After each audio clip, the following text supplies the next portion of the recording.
आज की अहम खबरें। Today news bulletin. कोरोना केसों में अब तक की सबसे बड़ी छलांग। पिछले 24 घंटों में 8,380 नए केस, 193 अफराद की अमवात। वाज़ेह रहे कि लॉकडाउन में रियायत के दरमियान मुल्क में कोरोना वायरस के मामलात तेजी से बढ़ रहे हैं। मुल्क में कोरोना मुतासिरीन की कुल तादाद 1,82,000 से ऊपर हो गई है। वजारत सेहत के जरिए आज जारी करदा आदाद-ओ-शुमार के मुताबिक हिंदुस्तान में कोरोना वायरस के मरीजों की कुल तादाद बढ़कर 1,82,143 हो गई है, जबकि इस वायरस से अब तक 5,164 अफराद हलाक हो चुके हैं। इसके साथ पिछले 24 घंटों में कोरोना के 8,380 नए वाकयात रिपोर्ट हुए हैं और 193 अफराद की मौत हो गई है। अब तक पिछले 24 घंटों के दौरान सबसे ज्यादा केस रिपोर्ट हुए हैं। ताहम ये राहत की बात है कि 86,984 मरीज शिफायाब होकर घर लौट चुके हैं। सऊदी अरब। मस्जिद नबवी के गेट खुले, लोगों ने शरीयत का ख्याल रखते नमाज अदा करना शुरू की। अल्हम्दुलिल्लाह। वाज़ेह है कि लॉकडाउन की वजह से जहां तमाम ममालिक की खास व आम जगह मुकम्मल तौर से बंद थी, वहीं दुनिया की दूसरी अजीमुश्शान मस्जिद नबवी भी बंद थी। मगर अब वायरस कुछ कम हो रहे हैं तो फिर कुछ इक़दाम के साथ अल्हम्दुलिल्लाह उनकी रौनकें बहाल हो रही हैं। वो इक़दाम ये है कि नमाज पढ़ने वालों पर पाबंदी रहेगी कि वो सोशल डिस्टेंसिंग का ख्याल रखें। हर दिन मस्जिद नबवी के अलग अलग हिस्सों को सैनिटाइज किया जाएगा। मस्जिद नबवी में आने वाले नमाजियों की रोजाना जांच की जाएगी। 24 घंटे सिस्टम के तहत आने वाले हर एक की दर्जा हरारत की जांच होगी।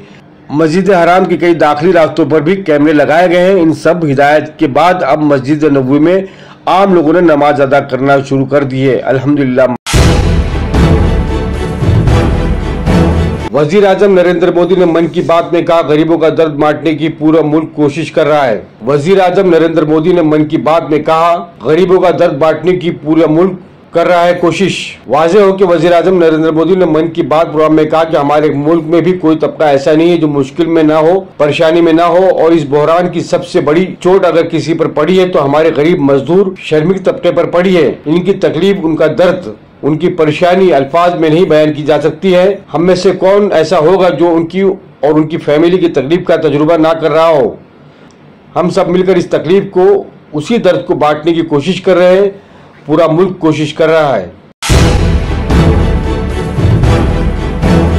कोरोना वायरस को लेकर अगर थोड़ी नरमी की गई तो दोबारा फैल सकता है। WHO। वाज़ेह हो कि बहुत से ममालिक में अब कोरोना वायरस के वाकयात कम हो रहे हैं। इसके बावजूद WHO वर्ल्ड हेल्थ ऑर्गेनाइजेशन ने हफ्ते के रोज कहा, अगर इस वबा की रोकथाम के तरीकों में थोड़ी नरमी की गई तो इन ममालिक में कोरोना इन्फेक्शन का खतरा अचानक एक बार फिर बढ़ सकता है। WHO के इमरजेंसी प्रोग्राम के चीफ डॉक्टर माइक रियान ने एक ऑनलाइन ब्रीफिंग में कहा, दुनिया अभी भी कोरोना वायरस की पहली लहर के वस्त में है। बहुत से ममालिक में कोरोना केसेस पाए जा रहे हैं। इसके साथ वस्ती और जुनूबी अमेरिका समेत जनूबी एशिया और अफ्रीका में इसका बहरान अभी भी बढ़ रहा है। रियान ने कहा कि ये वबा अक्सर लहरों में आती है। इसका मतलब ये हुआ कि कोरोना वायरस इन जगहों पर वापस लौट सकता है जहां इसका कहर थम चुका है। अनलॉक 1 के ऐलान पर भड़के प्रशांत किशोर। कहा, हम खुद को बड़ी तबाही की तरफ धकेल रहे हैं। वाज़ेह हो कि कोरोना वायरस को काबू करने के लिए मुल्क भर में जारी लॉकडाउन को लेकर प्रशांत किशोर ने मोदी सरकार को निशाना बनाया है।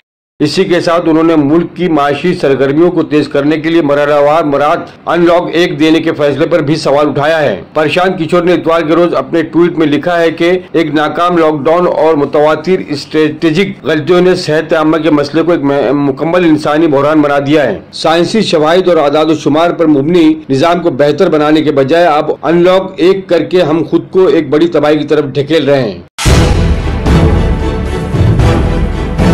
1 जून से शुरू होने जा रही 200 नई ट्रेनें। वाज़ेह हो कि हिंदुस्तानी रेलवे 1 जून से 200 मुसाफिर ट्रेनों का काम शुरू करने जा रही है। इन ट्रेनों पर सफर करने के लिए 21 मई से टिकटों की बुकिंग शुरू हो गई है। रेलवे ने तमाम खुसूसी ट्रेनों के लिए एडवांस रिजर्वेशन पीरियड ARP को 30 दिन से बढ़ाकर 120 दिन कर दिया है। रेलवे के मुताबिक इन 200 ट्रेनों में पार्सल और सामान की बुकिंग की इजाजत होगी। रेलवे के जरिए फराहम करदा मालूमात के मुताबिक 1 जून से 200 नई ट्रेनों के चलाने के लिए सरकारी वेबसाइट और मोबाइल ऐप के अलावा मुंतखब रेलवे स्टेशनों के काउंटर्स, डाकखाने, मुसाफिर टिकट सहूलत मराकज, ऑफिशियल एजेंट, मुसाफिर बुकिंग निज़ाम PRS शामिल है और कॉमन सर्विस सेंटर्स CSC के जरिए भी बुक किया जा सकता है। शिवसेना के तर्जुमान संजय राउत ने नमस्ते ट्रंप प्रोग्राम को मुल्क में कोरोना फैलाने का लगाया इल्जाम। वाज़ेह हो कि शिवसेना के रहनुमा संजय राउत ने कहा है कि गुजरात और उसके बाद मुंबई और दिल्ली में कोरोना वायरस फैलाने के लिए अमेरिकी सदर डोनाल्ड ट्रंप के अहमदाबाद में इस्तकबाल के लिए हुआ प्रोग्राम जिम्मेदार है, जिसमें ट्रंप के वफद के कुछ मेंबरान ने शिरकत की। राउत ने मरकजी हुकूमत को भी तनकीद का निशाना बनाते हुए कहा कि लॉकडाउन को बगैर किसी मंसूबे के नाफिज किया गया था, लेकिन अब इसे हटाने की जिम्मेदारी रियासतों पर छोड़ दी गई है। कांग्रेस लीडर कपिल सिब्बल ने कहा, हुकूमत नहीं जानती कौन सा रास्ता अपनाना है। वाज़ेह हो कि कांग्रेस के सीनियर रहनुमा और साबिक वजीर कानून कपिल सिब्बल ने कहा कि वजीर आजम नरेंद्र मोदी बताएंगे तारिक वतन मजदूरों को वजीर आजम केयर फंड से कितनी रकम दी गई है। लॉकडाउन को खोलने के बारे में सिब्बल ने कहा कि 4 घंटों में लॉकडाउन पर अमल दरामद करने वाली हुकूमत को पता नहीं है कि कौन सा रास्ता इख्तियार करना है, फिर एक एडवाइजरी आ जाती है और फिर दूसरा रास्ता इख्तियार करती है। उन्होंने इल्जाम लगाया कि हुकूमत के पास मुहाजिर मजदूरों को डेटा मौजूद नहीं है। हुकूमत के पास सिर्फ 28 लाख अफराद की मदद के लिए काफी आदाद-ओ-शुमार मौजूद है। महाराष्ट्र में कोरोना से मुतासर अफराद की तादाद 66,000 से पार। आज 2,478 नए मामला हुए रिपोर्ट। वाज़ेह है कि महाराष्ट्र में गुज़िश्ता 24 घंटों के दौरान कोरोना के 2,487 केस सामने आए हैं और इस अरसे के दौरान 89 अफराद की मौत हो गई है। महाराष्ट्र में मुतासर अफराद की तादाद 67,655 तक पहुंच चुकी है, जबकि रियासत में अब तक 2,286 अफराद लुक़मा अजल बन चुके हैं। रियासती महकमे सेहत ने ये मालूमात दी है। दूसरी तरफ मुंबई में गुज़िश्ता 24 घंटों के दौरान कोरोना वायरस के 1,244 नए वाक़यात दर्ज हुए हैं। महाराष्ट्र हुकूमत ने 30 जून तक की लॉकडाउन में तोसी, कुछ शराइत के साथ मिलेगी रियायत। महाराष्ट्र के वजीर आला उद्धव ठाकरे हुकूमत ने कोरोना के बढ़ते हुए मामलात के पेश नज़र लॉकडाउन में 30 जून तक तोसी कर दी है। जरूरी कामों को छोड़कर पूरी रियासत में रात 9 बजे से सुबह 5 बजे तक कर्फ्यू जारी रहेगा। इस अरसे के दौरान महाराष्ट्र हुकूमत ने भी मरकज की तरह 3 मराहिल में रियायत देने का फैसला किया है। पहले मरहले में अवामी मकामात पर बाहरी सरगर्मियों, साइकिल चलाने, चलने फिरने की इजाजत होगी। इनमें पार्क, बीच और ग्राउंड भी शामिल है। ताहम इंडोर स्टेडियम में किसी भी किस्म की सरगर्मी में नरमी नहीं होगी। प्लम्बर, इलेक्ट्रिशियन मास्क और सोशल डिस्टेंसिंग के साथ काम कर सकेंगे। सरकारी दफातर में 15% मुलाजिम को काम करने की इजाजत होगी। दूसरे मरहले के दौरान तमाम बाजारों, दुकानों को ऑडिट इवेंट की बुनियाद पर खोलने की इजाजत होगी।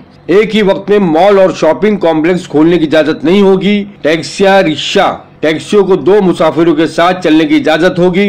कपड़ों की दुकानों में ट्रायल रूम का इस्तेमाल नहीं होगा और न ही कपड़ों का तबादला होगा। 10% लोग निजी दफ्तर में काम कर सकेंगे। वजीर दिफा राजनाथ सिंह ने लद्दाख में हिंद और चीन तनाव पर कहा, हिंदुस्तान का गुरूर नहीं होगा दागदार। वाज़ेह हो कि इन दिनों लद्दाख को लेकर हिंदुस्तान और चीन के दरमियान ताल्लुकात कशीदा हैं। चीन लगातार इकदाम कर रहा है, हिंदुस्तान भी इसका जवाब दे रहा है। कल वजीर दिफा राजनाथ सिंह ने कहा कि हुकूमत किसी भी हालत में हिंदुस्तान के गुरूर को खाक में मिलने नहीं देगा। उन्होंने कहा कि सिफारती तौर पर बातचीत जारी है, बहुत जल्द इससे निपट लिया जाएगा। ये थी आमना सामना मीडिया की आज की कुछ खास अहम खबरें। शुक्रिया। अल्लाह हाफिज। जय हिंद।